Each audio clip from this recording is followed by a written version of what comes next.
Some years ago when Kay was in the hospital for anemia, they brought a woman up to her floor in a wheelchair who was screaming and screaming. I suspect she was hurting. Well, of course she was in pain, otherwise she wouldn't have been screaming. And as Kay developed her dementia, that was the big thing that concerned me, that as she developed her dementia, she would not be able to tell them where she hurt. She had developed in their neck,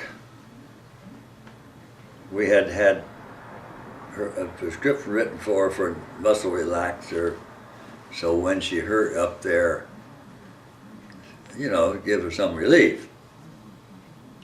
And she also had this acid reflux, which turned out to be Barrett's esophagus and Gerdy's disease. So she could have had a situation where she hurt and couldn't tell anyone where she hurt. She has a cough that progressed and developed as her Barrett's esophagus acid reflux condition increased. As anyone that has acid reflux knows, you can take a Tums or antacid and it'll go away. So as she had this cough, which I knew was from Barrett's esophagus or Gerdy's disease, that maybe if she had antacid, it might make the cough go away. Well, of course, I'm only there an hour, hour and a half a day, so she may not cough when I'm there, and as far as I know, none of the caregivers ever gave her Tums, or said they can't give her one, they'd have to request it from the nurse or the pill dispenser, whoever was available. And as far as I know, they never did. Now, I had prescribed it a couple times, and I'm not sure it worked all that much at all anyway. But what that illustrates is the fact that you can't really depend on the caregivers to take any initiative at all. And so that's one reason I hope I live longer than she does, because I'll be around to help. Today she developed, she was, looked like she was in pain. So I tried to touch her here and say, "Do you hurt here?" And she would throw my hand away. Later on, before I left, they were giving out the pills, and at that time, she still looked like she hurt, but I put my hand up to her throat and asked, "Does it hurt?" And she nodded once. So I know that that's where it hurts. Now, whether that's from Barrett's esophagus, acid reflux, or what, I don't know. It has something to do with the Gerdy's disease, Barrett's esophagus, or whatever you call it. But it's what has happened apparently is that what they've been giving her has not worked. It's allowed this condition to reassert itself. When she was first diagnosed with Gerdy's disease or Barrett's esophagus, they prescribed 2 40-milligram pills of Protonics in a day. Now that was when it was new, and now they won't do that, or really don't like to. But whatever they're doing doesn't seem to work, and it allowed this condition to reassert itself. And I don't know how we're going to tell unless we get an endoscopy. So that's something to consider. But with one Protonics not doing the job, then it is going to do the job now. So we're going to have to see what happens in this respect. I don't want her hurting and can't tell anyone. Of course, she is hurting now and she can't tell anyone, but a caregiver and would be the only one that could do that, because the nurses rarely are up checking on the patients unless they've just had something done recently. So that's upcoming and what I have to take care of. And we'll have to decide what to do about it. We were going to talk to the doctor today, but the doctor surprised us and came yesterday.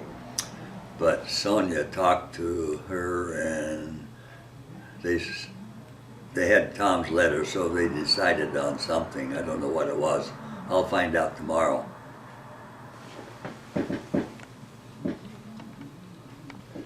I've been saying that I miss her so much. I'd like to be with her.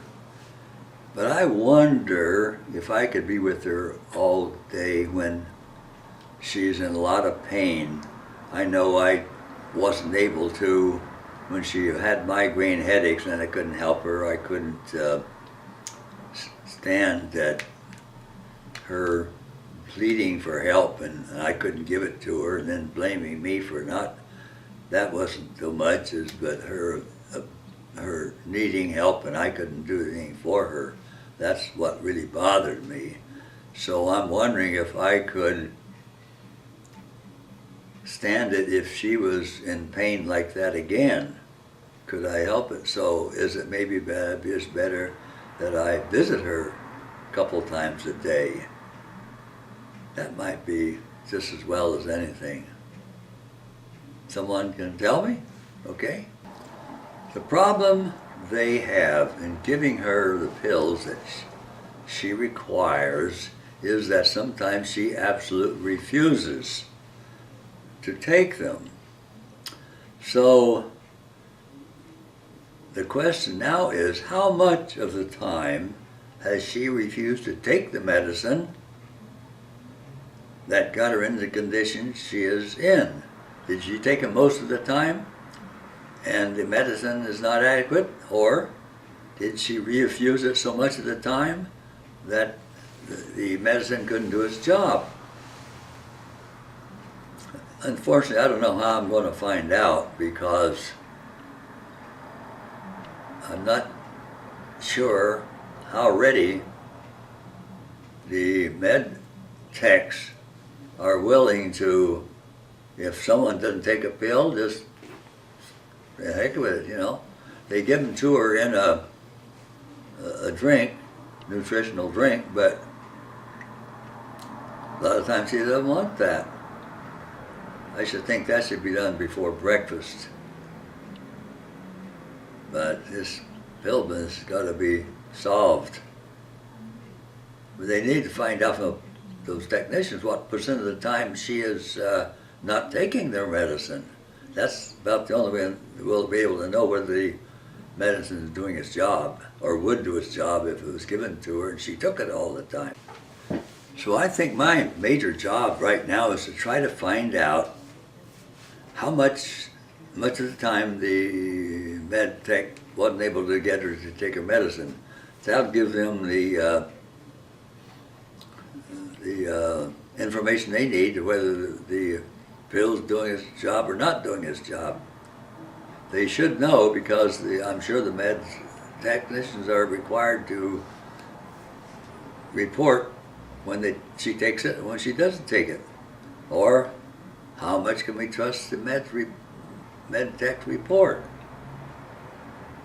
How much trouble do they want to go to give them to her? But now we're finding out how important they are. How would you like to hear this noise blasting into your house every day, several times a day? This noise that you're going to hear is coming through insulated windows, so it's been cut down at least half to what it usually is if you had the windows open. Sometimes this goes several times a day.